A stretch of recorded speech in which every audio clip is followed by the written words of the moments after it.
Tepatnya di sebuah ruangan yang sangat kecil dan sangat gelap, dia menemukan John Bennett di sana. Pada waktu itu ayahnya menemukan tegang banget guys, dia itu udah nggak bisa ngomong karena dia melihat anak kesayangan dia itu sudah tidak bernyawa. Hai semuanya, welcome back to my channel. Terima kasih buat kalian udah klik video ini. Jadi di malam hari ini aku bakal ngebahas tentang sebuah kisah kriminal yang pernah terjadi tepatnya di Colorado, Amerika Serikat.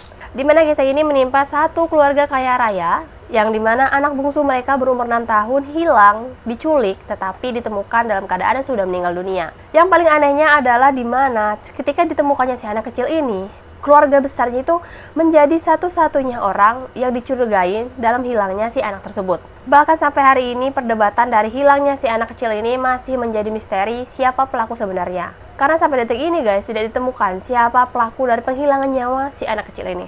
Nah, tanpa berlama-lama lagi kita langsung masuk aja ke ceritanya. Let's go!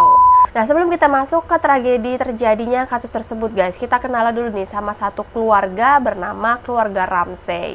Karena jujur latar belakang keluarga ini tuh berperan penting dalam kasus hilangnya si anak kecil ataupun anak bungsu mereka. Karena kasus ini tuh super heboh guys dan juga banyak banget teorinya. Nah, pertama keluarga ini tuh berasal dari keluarga kaya raya, super duper kaya. Jadi mereka itu tinggal di Boulder, Colorado, Amerika Serikat. Di rumah mereka itu sangat-sangat luas, kayak rumah penduduk Amerika pada umumnya lah gitu. Banyak ruangan, banyak lantai, dan bahkan basement-basement mereka itu sangat-sangat luas. Nah, ayahnya ini bernama John Ramsey. Dia itu adalah klub pengusaha yang sangat kaya raya. Nah, dia tuh punya satu perusahaan teknologi bernama Access Graphics. Dimana pada tahun itu perusahaan dia baru saja mencapai angka penjualan 1 miliar dolar. Jadi pada waktu itu lumayan sangat-sangat besar ya. Jadi jangan heran kalau kehidupan mereka ini super duper rich ataupun kaya raya dan mapan. Nah, karena itulah satu keluarga ini tuh dikenal di lingkungan banyak teman, banyak relasi, dan juga mereka tuh sering ikut acara-acara sosial lah, acara orang kaya. Istrinya bernama Patsy Ramsey. Nah, Patsy Ramsey juga bukan orang sembarangan guys. Dia itu adalah dikenal sebagai ibu yang sangat glamor dan bahkan sangat perfeksionis. Karena si Patsy ini dulunya, dia itu adalah mantan ratu kecantikan guys. Dia itu pernah menang kontes Miss West Virginia waktu masih muda. Ya seperti vibes kecantikan gitulah, dia tuh anggun, rapi, sangat cantik, dan bahkan dikenal banget di komunitas sosial Boulder. Nah, banyak yang bilang kalau ibu mereka ini, si Patsy ini tipe ibu yang sangat-sangat perfeksionis. Dia tuh selalu ingin yang terbaik dan bahkan dia tuh punya standar tinggi soal penampilan dan juga gaya hidup guys. Seperti gaya hidup orang kaya pada umumnya gitu. Nah, mereka berdua itu punya anak dua, satu laki-laki dan satu perempuan. Nah, dimana yang anak bungsunya ini bernama John Bennett Ramsey, umur 6 tahun, yang menjadi korban penculikan nanti. Nah, si John Bennett ini anak bungsu. Nah, walaupun dia anak bungsu guys, dia itu seperti ikut gen ibunya gitu. Nah, si John Bennett ini sering ikut kecantikan, dimana dia tuh sering tampil di publik dan jadi pusat perhatian di komunitas mereka. Dan anak mereka yang pertama bernama Brooke Ramsey. Dia tuh umur 9 tahun. Nah, berbeda nih dari si anak bungsu. Dia tuh tipe-tipe anak yang suka menyendiri di kamar, dan suka komputer. Dia tuh pendiam dan bahkan jarang banget tampil di publik. Ya berarti anak-anak introvert lah, beda nih sama adik bungsunya. Nah, itulah keluarga dari John Ramsey. Nah, sekarang kita langsung masuk ke tragedi di mana malam hilangnya si anak bungsu yaitu John Bennett. Nah, jadi gini guys, di mana malam tepat di tanggal 26 Desember tahun 1996, keluarga Ramsey itu habis pulang dari pesta. Nah, pesta pada waktu itu adalah pesta Natal di rumah teman mereka.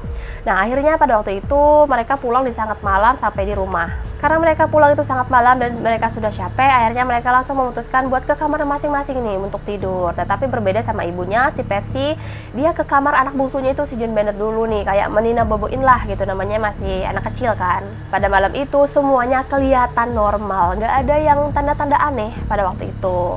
Nah, keesokan paginya sekitar pukul 5:30 pagi nih, sang ibu nih bangun dan dia mau buat kopi lah gitu buat ngasih suaminya dan juga buat dia sendiri gitu. Tapi di tengah tangga dia tuh kayak ngelihat ada sebuah surat kecil, satu buku tapi bertuliskan cuma 2,5 halaman gitu. Yang membuat si Patsy ini terkejut itu bukan surat cinta, tetapi surat minta tebusan. Nah, karena di surat itu sudah berisi surat penculikan anaknya yang paling bungsu yaitu si John Bennett. Nah, di mana nih guys, dalam surat tersebut berisikan kalau si John Bennett ini sudah mereka culik dan mereka minta tebusan $118.000. Jumlah ini tuh sangat mencurigakan guys, di mana $118.000 ini sama dengan bonus yang didapatkan suaminya si John ini pada waktu itu sekitar $118.000 dari perusahaannya. Nah, pada waktu itu panik dong si Patsy, dia langsung nelpon 911, dia nelpon, "Halo Pak Polisi, ada penculikan, ada surat gini-gini," dijelasin semua kan sama dia.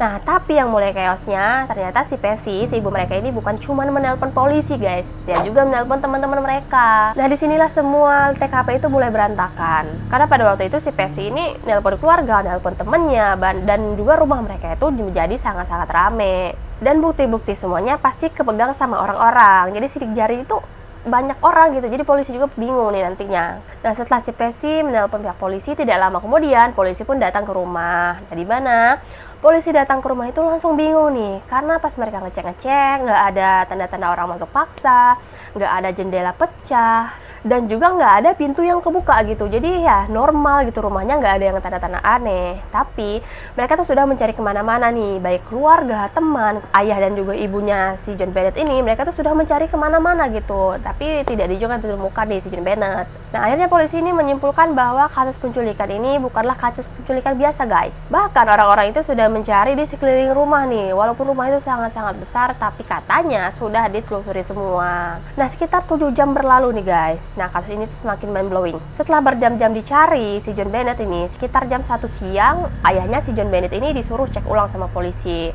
Coba bapak cek ulang lagi nih, mungkin di basement atau di mana gitu kan. Ada beberapa tempat yang mungkin belum dijamah sama mereka. Nah, akhirnya sang ayah nih langsunglah dia turun ke basement. Dia melihat anaknya sudah tergeletak tidak bernyawa di basement tersebut.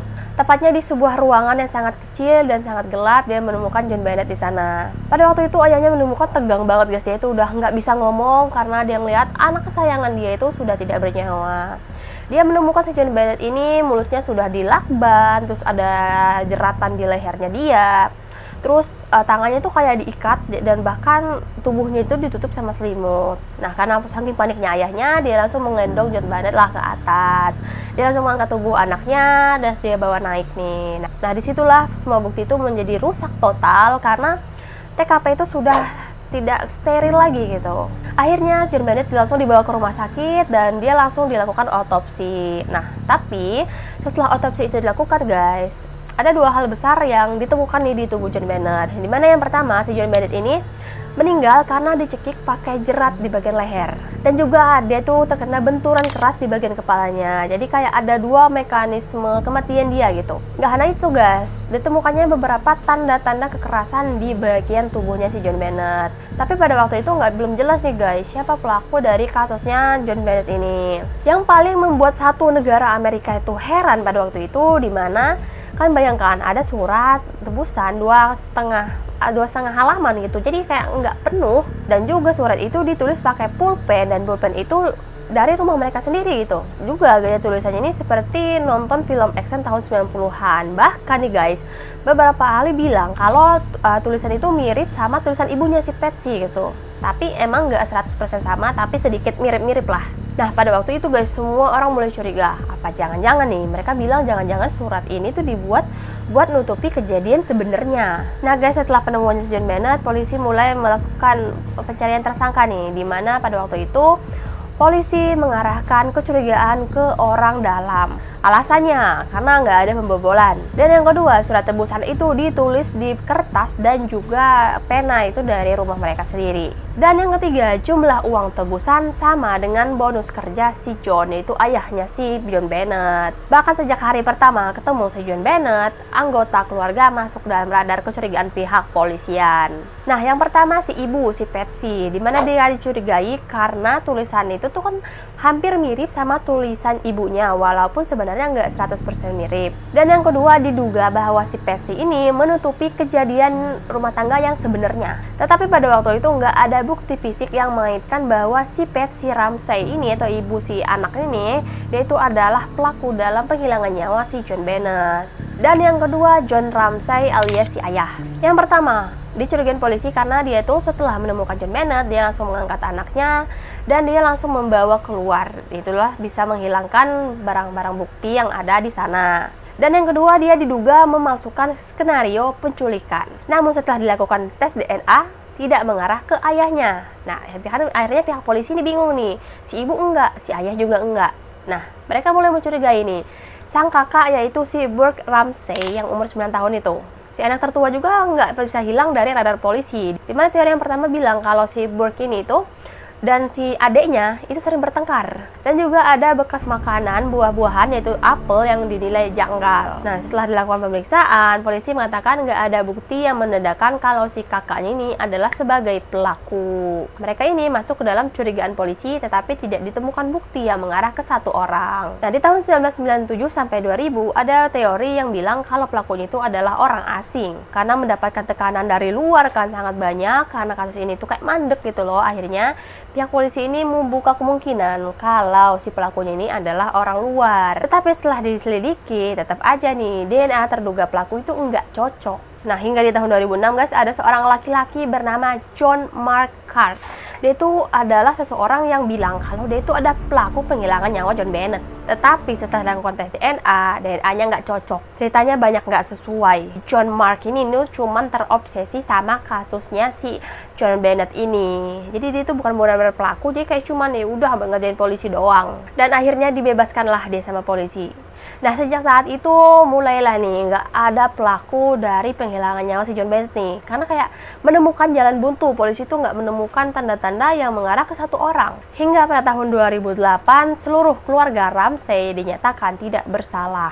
Dimana pada tahun 2008 ini kantor Kejaksaan Colorado Amerika Serikat secara resmi mereka membersihkan nama keluarga, dan juga pihak kantor kejaksaan juga menyatakan bahwa DNA yang ditemukan itu tidak cocok dengan anggota keluarga. Hingga pada waktu itu setelah pihak kejaksaan itu mengutarakan hal tersebut, nah seperti biasa publik terpecah menjadi dua. Ada yang percaya, ada yang enggak. Ada yang percaya bahwa salah satu keluarga dari John Ramsey ini tuh adalah pelaku dari penghilangan nyawa anak bungsu mereka. Dan ada juga publik yang percaya bahwa kayaknya nggak mungkin kalau salah satu dari mereka ini adalah pembunuh dari anak kandung sendiri. Nah, sampai hari ini guys, hampir 30 tahun berlalu, pelakunya masih nggak benar-benar ditemukan. Mungkin siapa tahu kalau ini mungkin udah meninggal juga ya pelakunya. Entah itu orang luar yang berhasil masuk tanpa meninggalkan jejak, entah itu seseorang dari dalam rumah yang berhasil menutupi semuanya dengan sangat-sangat sempurna. Menurut kalian siapa pelakunya? Apakah salah satu dari keluarganya Ramsey ataupun benar mereka orang asing? Kalian bisa tulis pendapat kalian di kolom komentar. Nah guys, terima kasih sudah menonton sampai akhir dan sampai ketemu lagi di videoku berikutnya. See you in the next video. Bye bye.